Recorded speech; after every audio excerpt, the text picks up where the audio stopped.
Praise lord. ఈరోజు దేవుని వాగ్దానము, మన ప్రభువును రక్షకుడైన యేసుక్రీస్తు అనుగ్రహించు కృపయందును జ్ఞానమందును అభివృద్ధి పొందుడి. ఆయనకు ఇప్పుడును యుగాంత దినము వరకును మహిమ కలుగును గాక. ఆమేన్. 2 పేతురు పత్రిక 3వ అధ్యాయము 18వ వచనం.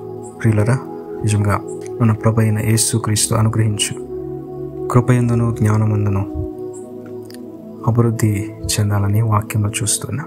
అన్ని విషయాల్లో మనము అభివృద్ధిలో ఉండాలని మనం ఆశిస్తూ ఉంటాం. కానీ దేవుని బిడలముగా దేవుని కృపయందును జ్ఞానమందును అభివృద్ధి చెందడానికి ప్రయత్నం చేద్దాం. దేవుడి మాటలు దీవించును గాక. ఆమేన్. చిన్న ప్రార్థన చేసుకుందాం.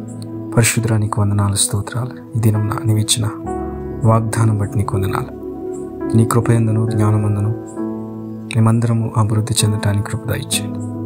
నీ నడిపింపును దయచేయండి. ఈ బిడ్డల యొక్క ఉద్యోగాలు, వ్యాపారంలో, వారి పనుల్లో, ప్రతి కార్యంలో మీరు తోడుగా ఉండండి. ప్రతి కీడు, శోధన, బలహీనత, రోగం, అపాయ, విపత్తులు, ప్రమాదం నుండి ఈ నామమును తప్పించి నీ కృపాక్షేమాలతో నింపి నడిపించమని యేసు శక్తిగల నామం స్తుతించి అడిగి వేడుకొంచున్నాం తండ్రి. ఆమేన్. దేవుడు మిమ్మల్ని అందరినీ సమృద్ధిగా దీవించి ఆశీర్వదించును గాక. ఆమేన్.